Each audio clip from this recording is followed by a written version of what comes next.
of the black Audi A6, please come across. That's a bad start.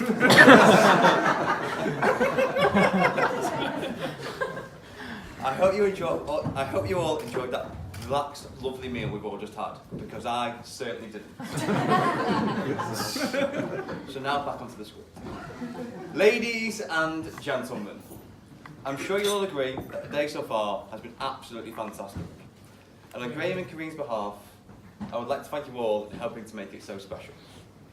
However, in my role as best man, it is now time for me to lower the tone.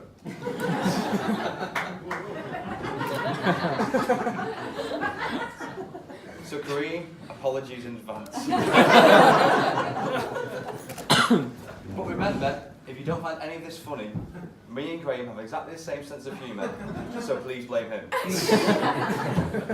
Pause for polite laughter.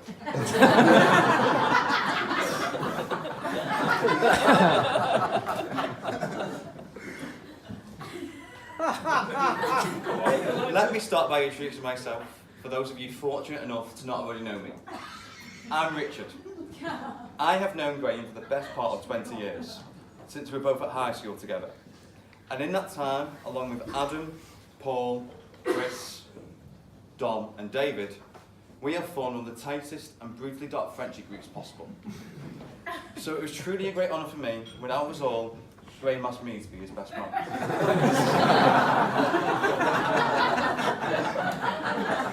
As it was final confirmation of what deep down we had all known for such a long time, that I am the best.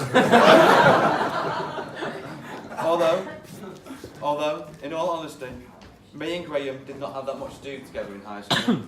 We kind of mixed in different circles. One of us was cool, popular, funny, and good with girls. The other was Graham.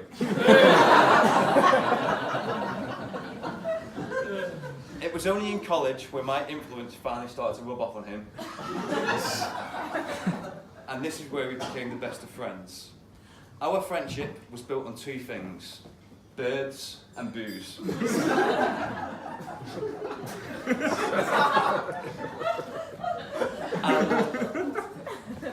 And not a great deal has changed in the past 10 years. Until Graham met Kareen, of course. Then it just became about the booze.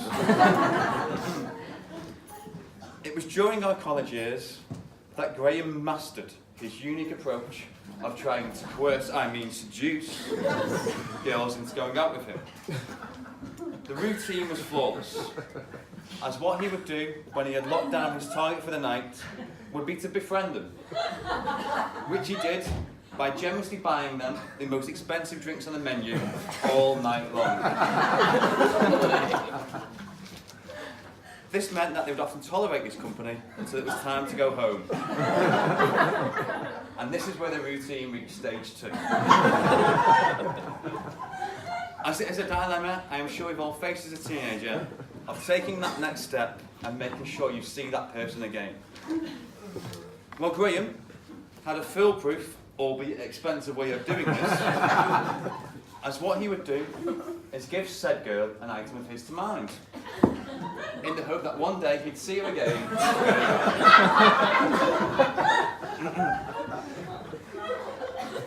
I say foolproof, I mean foolish. As a downfall in this plan is that invariably he would never see the girl or item again.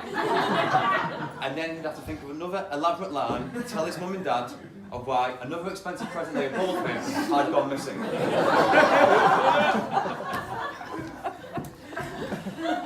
This approach cost his mum and dad one Rolex watch, numerous belts, a camera in Cancun, and one diamond earring. Yes, that's right. Is that where it was? Was that sorry? Is that where it's from?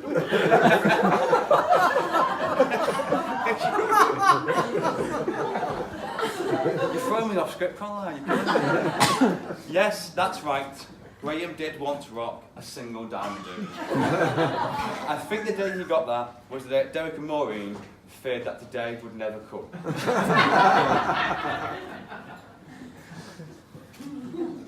It was not until one infamous night in Liverpool where Graham decided to leave this approach behind. And it was actually a rare occasion that he'd executed stage one absolutely perfectly. And even better, it was a student night, which meant £1 drinks, so it only cost him £30.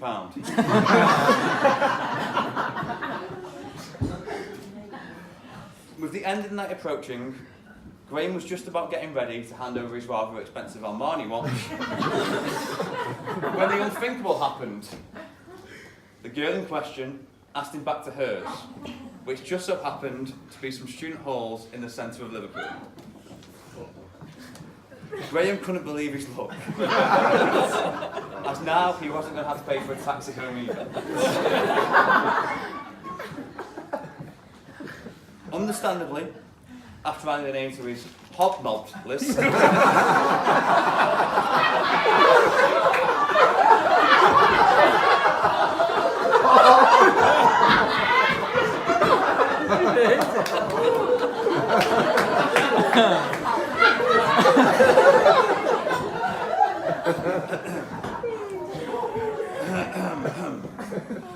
the excitement was too much and he couldn't get to sleep.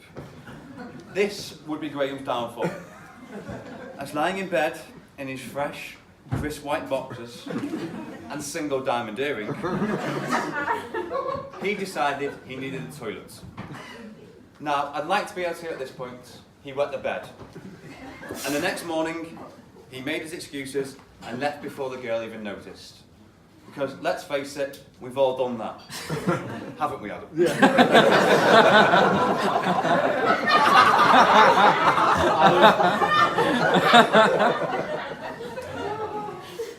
Unfortunately, the truth is much, much worse. Graham made his way to the bathroom in only his boxers and single diamond earring.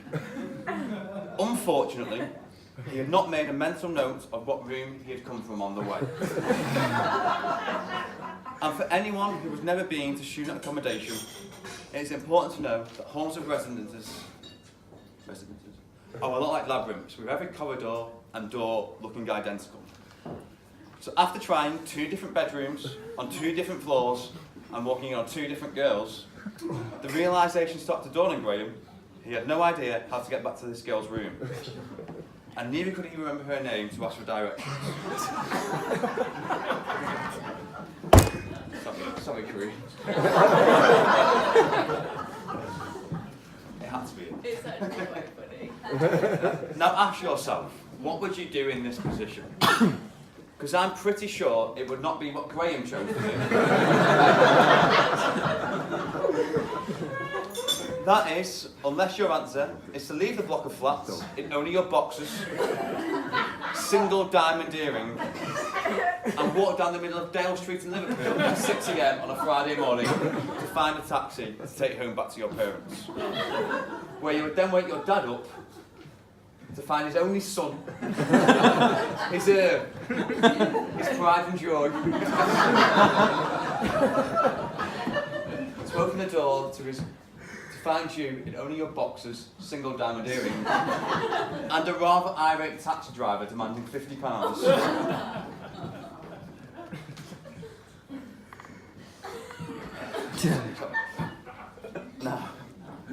Now, so I imagine there's some people in the room feeling a rather bit sorry for Graham at the moment, having this story repeated in front of a room full of his nearest and dearest.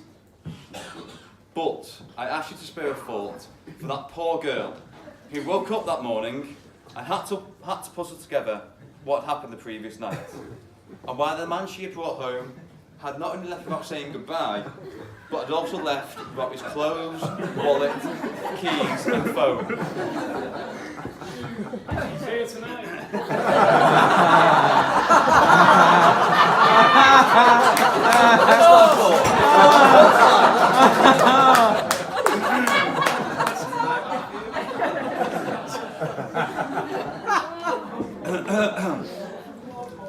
So Graham has asked me to keep this speech under 10 minutes.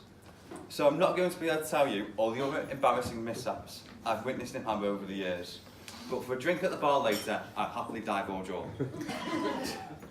The one with a girl, Magaluf Beach, and a lucky man is another perfect.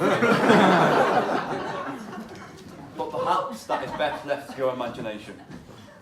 What does not need to be left to your imagination, as I'm sure you'll all agree, is how stunning the new Mrs. Hobday looks today.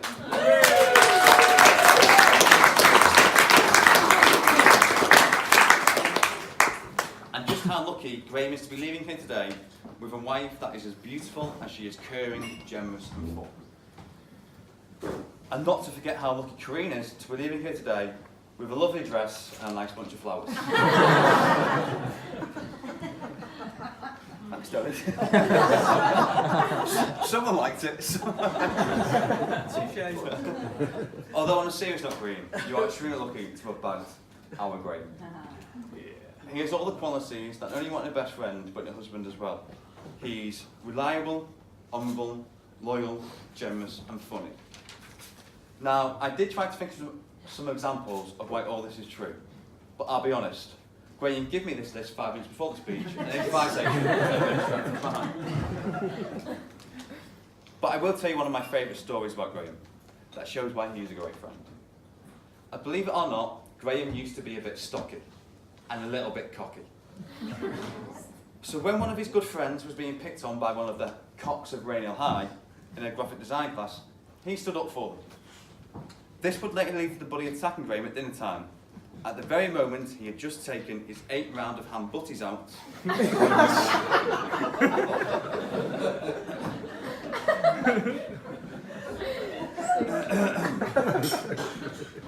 But Graham, completely in control of the situation and not wanting to miss his dinner, calmly folded his sandwiches up, placed them on the floor and took the bully on. Now he got battered. But that is not the point of the story. The point of the story is, he sticks up for the people he cares about and he sticks by his principles, despite the consequences to himself. So Corinne, this is why he's the perfect choice for you, and the 2 things of yours that Graham loves more than anything. Max and Oscar. And for the bar staff, no, that is not Graham's pet name for Corinne's boobs.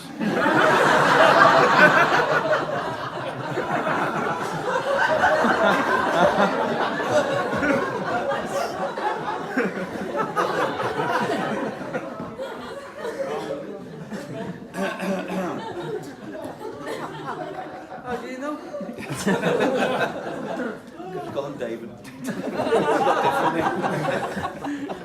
It is, of course, her 2 sons, who I know bring so much joy into Graham's life, and who also think the world of him. And Graham, as Graham has helped to love and support them since the day he met them. And I know this devotion will continue as you embark on your newly married life together. So can I now please raise a toast to Corinne and her 2 wonderful sons. Sorry, can I now raise a toast to the beautiful bride, Corinne, and her 2 handsome sons, Max and Oscar. Cheers.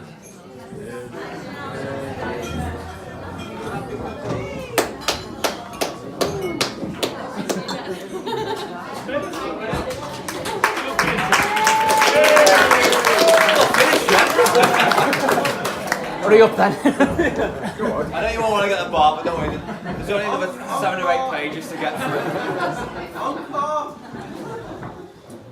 I'd also like to raise a second toast to the bridesmaids, Becky, Caroline and Emily, who all also look incredible today.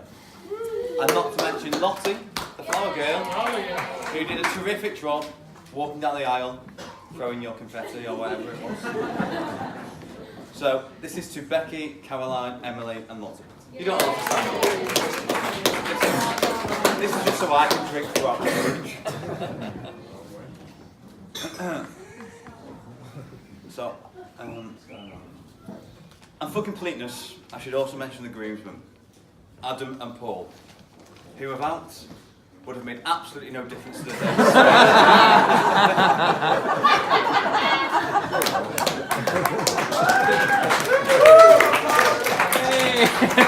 Well done. Good job. Good job.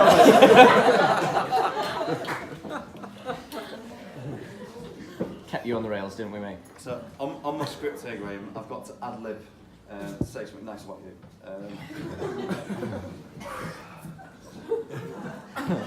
You've had a bottle of that.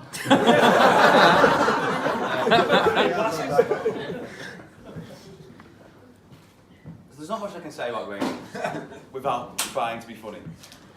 I can sum Graham up in 2 words. Top bloke. He's the guy that everyone needs in a pub, kind of.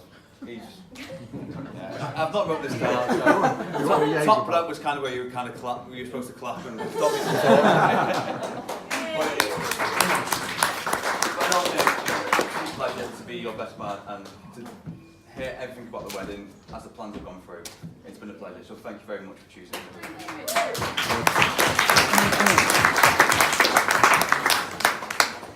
So my final thank you, perhaps untraditionally, is going to go to myself. Organisational skills. On behalf of Graham.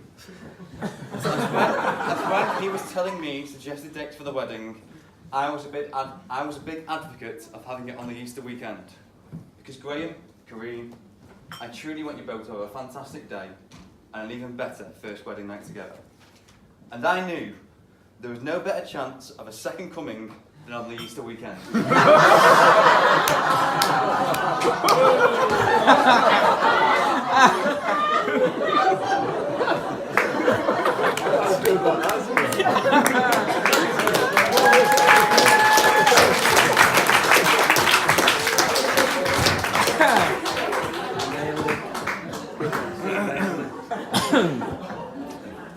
I'd also like to wish you all a fantastic time in Disneyland, Florida, where, if you didn't know, is where they'll be going on their honeymoon.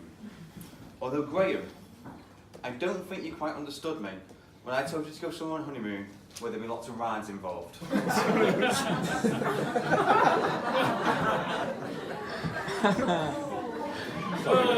Sorry, Kareem.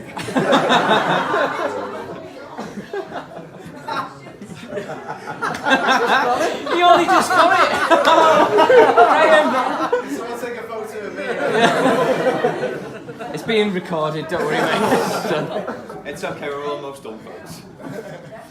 Now, apparently, the best man speech should end with some marital advice to the groom as he embarks on his new life with his bride. Unfortunately, I'm not married, and my girlfriend wasn't invited today. What girlfriend says? So I'm in What's her name? Don't throw me off script. For the camera, Rich, what's the name? It never rains it what? So, unfortunately, I'm not married, so I'm in no position to give advice. However, you being a Liverpool fan, Graham, maybe you can take some meaning from Liverpool legend Bill Shankly. He said this of football. Football is a simple game, based on the giving and taking of passes, of controlling the ball and making yourself available to receive a pass. It is terribly simple. So Graham, marriage is a simple game, based on the giving and taking of love, of controlling your balls, and making yourself available to support. It is terribly simple. And in the times that are not so simple, from now on, you'll never walk alone. So ladies and gentlemen, can I please ask you all now to be upstanding to the new Mr. and Mrs. Hobday. May your lives together bring you all the joy and happiness you deserve.